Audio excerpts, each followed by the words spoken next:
ज्ञान गंगा गीता दर्शन पूर्व प्रसंग में आप छठे अध्याय पर भगवत चर्चाओं को श्रवण कर रहे थे।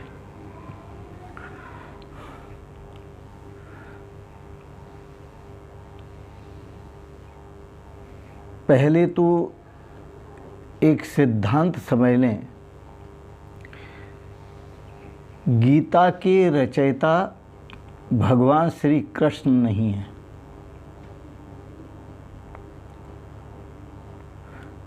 गीता भगवान से प्रकट हुई है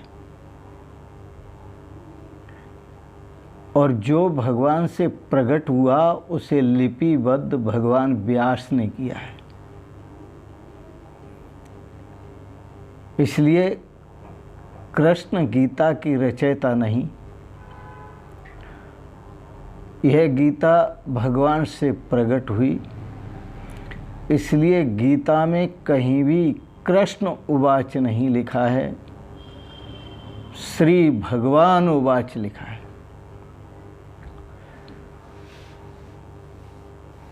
तो पूर्व प्रसंग में आप श्रवण कर रहे थे,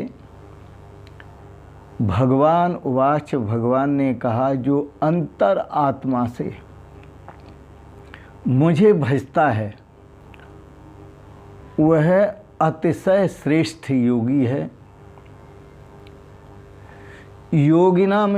योगिनामपि सर्वेषाम, जितने प्रकार के भी योगी हैं उन सभी योगियों में अतिश्रेष्ठ योगी है।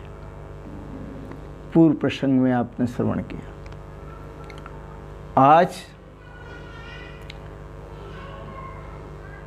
ओम श्री परमात्मने नमः। अथ सप्तमो अध्यायः। श्री भगवान उवाच।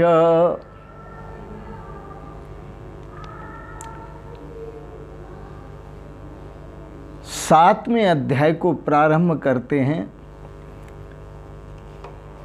भगवान उवाच।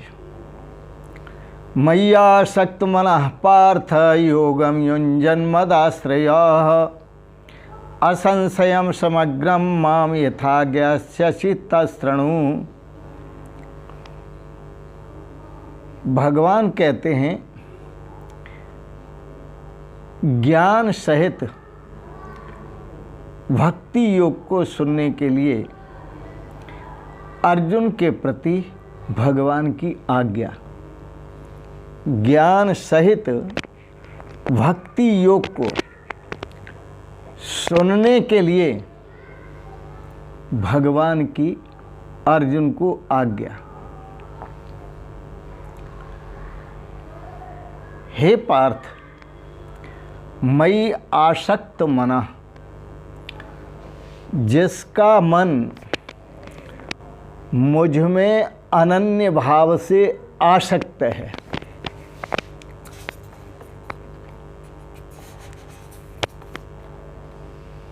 ऐसा जो आसक्त हुए मन वाला मद आश्रयः, और अनन्य भाव से मेरे ही परायण है। ऐसा जो मेरे परायण योग में लगा हुआ साधक,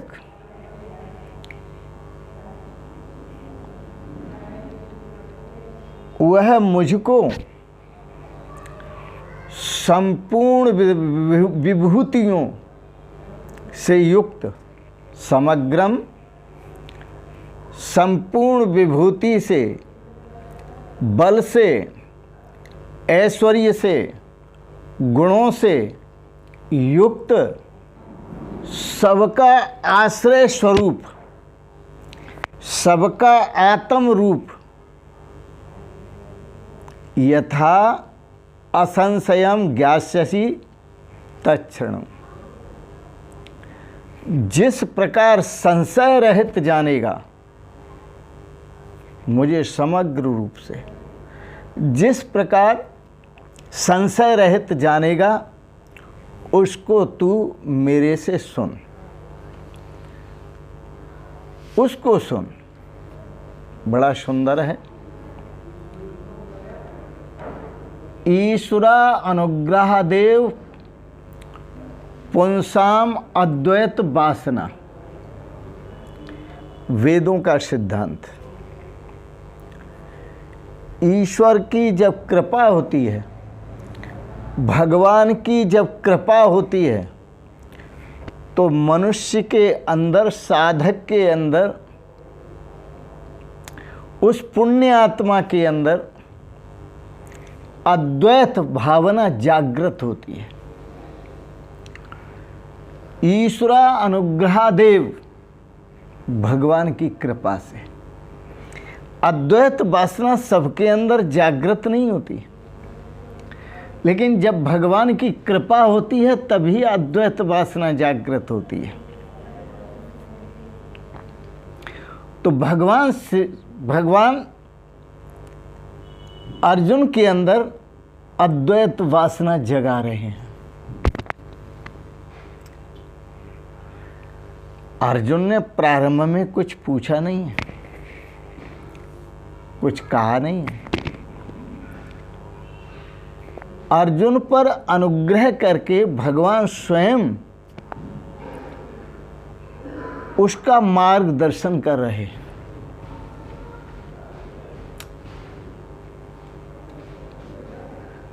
अनन्य भाव, कल मैंने आपको बताया था,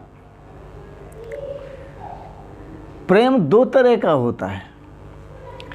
एक तो अन्य भाव रखकर प्रेम होता है, एक अनन्य भाव रखकर प्रेम होता है। जहाँ अहंकार होता है वहाँ परमात्मा के प्रति अन्य भाव रख करके प्रेम होता है, क्योंकि अहंकार है। अहंकार कभी दो को एक नहीं होने देगा, वो दो रखेगा।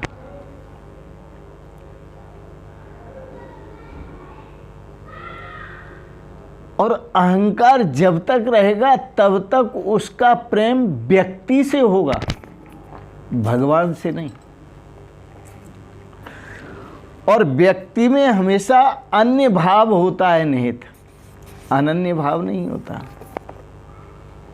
व्यक्ति दृष्टि रहेगी, व्यक्ति की जब दृष्टि रहेगी तो अन्य भाव हो नहीं सकता, अनन्य भाव हो नहीं सकता, अन्य भाव ही रहेगा।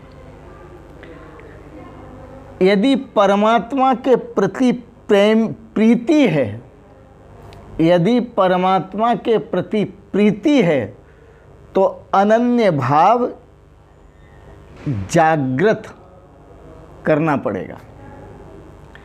अनन्य भाव का अर्थ है न अन्य इति अनन्य, वह परमात्मा अन्य नहीं है और मैं अन्य नहीं हूँ। हम दो नहीं हैं, तन दो हैं, प्राण एक स्वामी।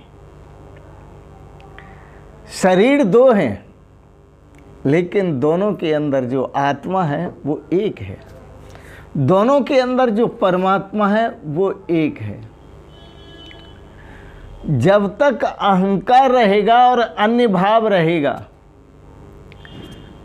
तब तक भक्त भगवान से जुड़ नहीं सकता, एकत्व नहीं प्राप्त कर सकता। तब तक भक्त भी बचा रहेगा और भगवान भी बचा रहेगा। क्योंकि मैं दो प्रकार का होता है। एक मैं वह होता है जिसको सुरक्षित रखते हुए, जिस मैं को सुरक्षित रखते हुए हम भगवान का भजन करते हैं, कीर्तन करते हैं, दान करते हैं, धर्म करते हैं, पुण्य करते हैं, जप करते हैं, तप करते हैं। एक तो मैं वह है, और दूसरा मैं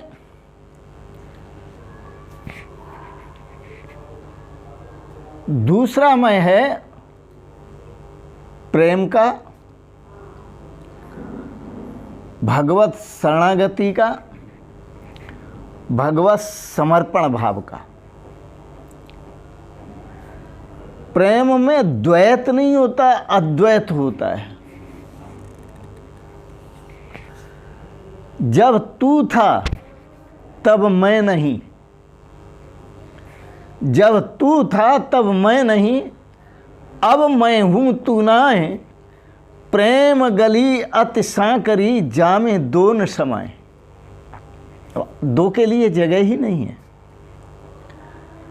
तो प्रेम में शरणागति होती है, और ऐसे शरण हो भगवान के कि भगवान और तुम एक हो जाओ। ऐसे समर्पित हो भगवान के कि भगवान और तुम एक हो जाओ, दो न रहो। तो प्रेम हमें अद्वैत सिखाता है, शरणागति हमें अद्वैत सिखाती है, समर्पण भाव भी हमें अद्वैत सिखाता है। और वो अद्वैत कैसा कि मैं न रहूं, तू न रहे, हम राम में ऐसे मिल जाएं, जैसे पानी में नमक ढली, हम श्याम में ऐसे घुल जाएं। प्रेम हमको अद्वैत सिखाता है।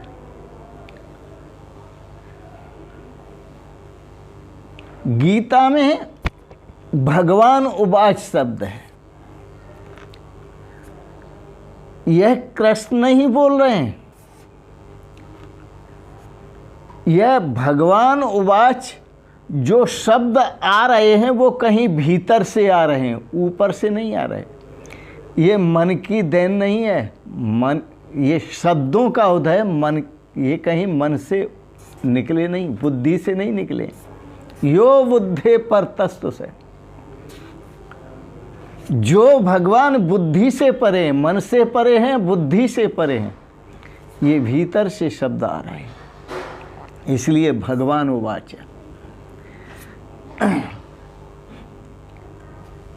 यात्रा करने, भगवान तक यात्रा करने के लिए दो पहलू होते हैं,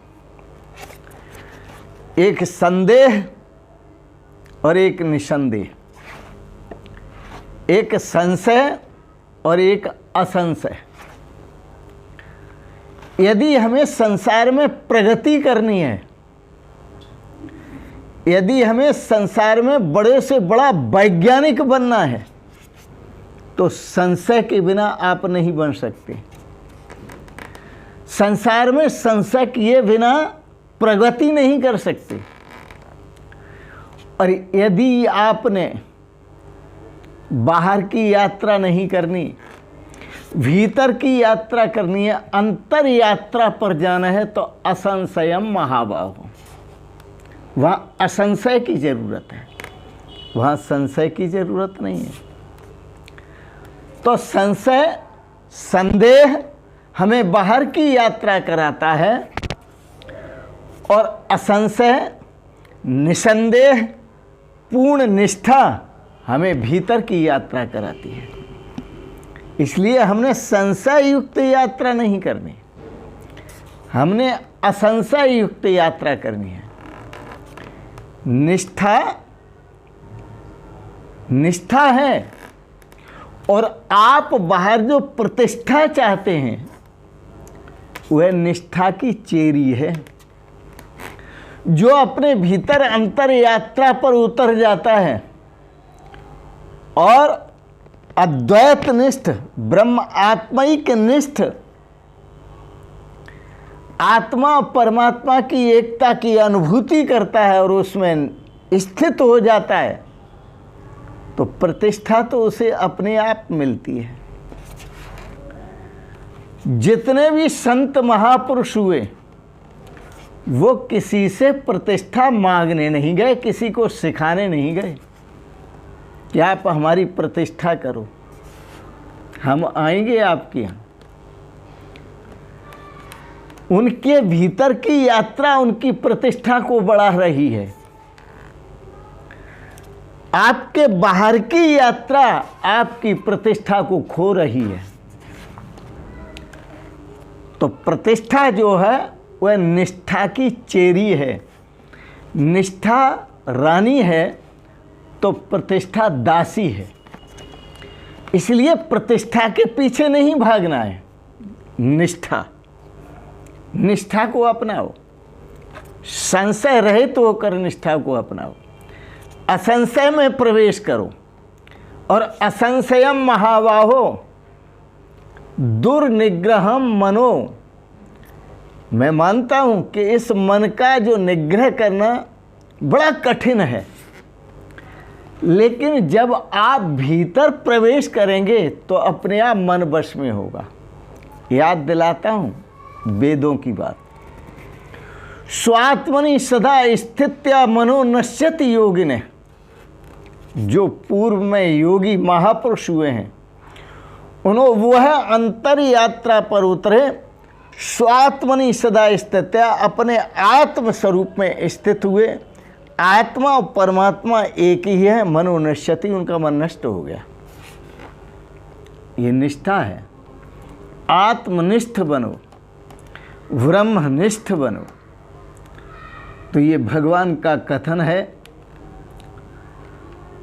अर्जुन ने सोच कर नहीं कहा भगवान को, आप मुझे ये ज्ञान प्रदान करें भक्ति युक्त, आप मुझे ये अमृत पिलाएं। अर्जुन ने प्रार्थना नहीं की, लेकिन भगवान अर्जुन को अमृत पिला रहे हैं। भगवान अद्वैत तत्व का उपदेश दे रहे हैं। भगवान उसे भीतर की यात्रा पर उतारना चाहते हैं। कारण कि जो बाहर कौरव पांडवों का युद्ध है, अर्जुन उसमें भयभीत है, कांप रहा है कि ये सब मरेंगे और मैं भी मरूंगा। पर भगवान श्री कृष्ण यह बताना चाहते हैं कि अर्जुन, न तुम मरोगे न वो मरेंगे। यहाँ न कोई मरने वाला है न कोई मारने वाला है, लेकिन यह बोध अंतर यात्रा से होगा, अमृत पान करने से होगा, ज्ञानामृत पीने से होगा। लेकिन जब तक ज्ञानामृत पीने को नहीं मिलेगा तब तक यह बोध नहीं होगा। इसलिए ईश्वरा अनुग्रहादेव पुंसाम अद्वैत वासना, भगवान श्री कृष्ण या भगवान अर्जुन के भीतर अद्वैत वासना जगा रहे हैं, ताकि अर्जुन निर्भय हो जाए, संशय रहित हो जाए, संदेह रहित हो जाए और अपने अमृत स्वरूप आत्म तत्व में स्थित हो जाए। भगवान उवाच। आज इतना ही। शेष अगले प्रसंगों में आपने बड़े प्रेम और श्रद्धा से गीता दर्शन पर दार्शनिक विचार श्रवण किए, इसके लिए बहुत बहुत अनुग्रहित हैं। आपसे प्रार्थना है विचारों को सब्सक्राइब करें, लाइक करें, शेयर करें और आप सभी श्रोताओं को, भाई बहनों को सादर प्रणाम करते हुए ओम शिवोहम शिवोहम शिवोहम।